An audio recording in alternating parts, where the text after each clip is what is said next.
نن راغلی یم ویډیوګانو خو به تاسو کتلي د خپل وطن ښایسته وطن د خوږ وطن ښایسته خرما هغه خرما چې خوند و ذایقه یې په هېڅ دنیا کې نشته ده چې هغه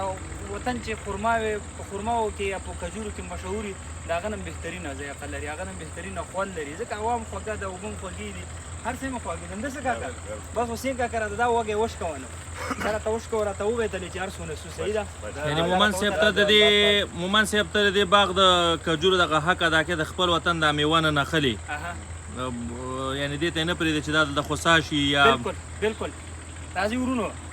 جلال آباد ته چې راځئ هاډې فارم دلته دی دلته قسمه قسم میوې دي په دې باغ کې وګورئ هغه خواته هغه هم شته دي دا موسس هم در سره په څنګ کې ولاړ دی د خرما او بابا چې په مشرقي او افغانستان کې تکثیري هم دا دی ماشاءالله ستړی مې خوږې خوږې خرما چې خورئ دا د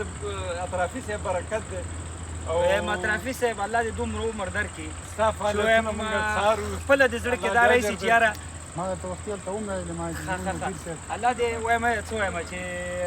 ډېر د احترام وړ شخصیت دی الله دې درته اجر درکړي زه په دې باغ کې وګرځېدم ما دې شینواري ته وویلې ما قسم دې د خوشحالۍ نه داسې یو احساس کوم چې صرف ډپریشن هر څه ختم دي نشته خصوصا چې هغه ژوند مې ولیدله دا مومن صاحب په دې مایوبه خپه باندې تر ګرمسېره پورې وتلی او بیا باغ ما تېر کال په افغانستان کې جوړ کړ ننګرهار په خپل دغو باندې ننګرهار لغمان کونړ جوړ کړي انشاءالله چې 4-5 کاله بعد به د کونړ په لغمان په هر سړکونو کې دا خوشي خلکو ځوړندې کړي او تاسې به یې خورئ د خیره او په 3 کاله کې دا بوټی موږ چې کوم ځای کې نالو دا په 3 کالو کې حاصل ورکړي ته ماته دا وایه اطرافي صاحب چې دغه کم خوند چې په دې خرماو کې ایرانۍ کې شته نه د سعودي په خرماو کې شته پاکستاني کې شته اجوک څنګه دلته هغه ذایقه چې په دې زموږ په خرما کې ده دا صرف الله پاک حکمت په دې اوبو او هوا کې دا راته وایي چې دا اجوه دې څنګه دلته راوړې ده اجوه میوې بوټي دلته کېنولي دي دا د خلکو به د عربانو به د خپل تجارتونو په خاطر باندې همدا ویلې چې دا د نبي علیه السلام د باغ نه بغیر بل ځای کې نه کېږي دا تجارت ژوندي ساتلو دپاره دوی دا کار کولو انشاءالله دا درته وایم چې داسې ورځ به راځي د دې خلکو نه دی مسؤلینو د دې خلکو احترام وکړي د دې خلکو په قدر پوه شي او دا ښه نه دي دا د احترام وړ خلک دي الله یې تاسو ته اجر درکړي دغه خرما باغ چې وینئ دې سړي برکت دی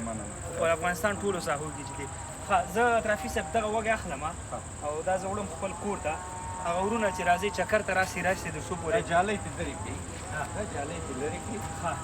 خیر دی تا ته به دې خوشه کې موږ لږ شانته نورو تشریم درکړو چې دا بعضې شنې دانې دي دا چې د خوراک نه دي دې کې علت د ښځه او نه رسېدو دي ښه دا به یو بل سره به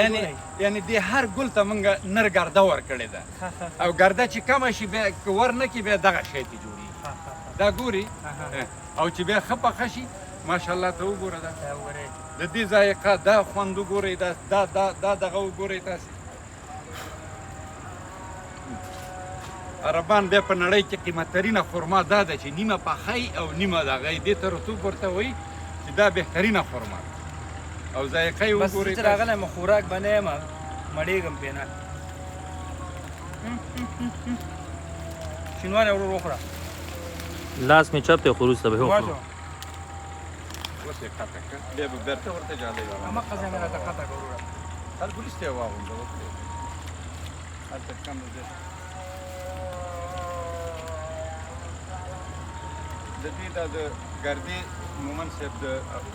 سرخروت نه یو ځای نه کوم ځای کې چې په ننګرهار کې نر خرما ولاړه یې زه ځم زینه راسره یې د هغې ځینه ګرده راوړم او په دې باغ وم دا 2007 ښځې ټولې ښځینه دي او شپږ نوه خرماګانې دي ماشاءالله هغه د عربي اماراتو وتلې نسلونه دي او موږ هم دې تکثیر وکړه داسې تکثیر هم چې ماشاءالله افغانستان کې وکړه چې انشاءالله الله دې ته اجر درکړي ښه ډېر دا راته وتله هلته پورې غاړه ځئ چې ځو راځئ اطرافي صاحب ته ځې را سره الله دې ژوندی لري ما ته تاسو ته به یو شی برابر کړم بس دغه هر څه دي السلام علیکم هغه خویندې ورونه چې په خارج کې اوسېږي او له دې کورونو څخه اسلامي مراکز دیني مراکز مسجدونه مدرسې ترې لرې وي په دې سوچ کې او فکر کې چې زما اولاد د دین څخه لرې پاتې کېږي خورې او وروره تاسو لپاره قرآن کور اکاډمي موږ جوړه کړې ده کوی سي په لاندې وټساپ موږ سره رابطه کې شي انشاءالله تعالی ستا اولاد به له دغه خوږ علم څخه بې برخې نه کېږي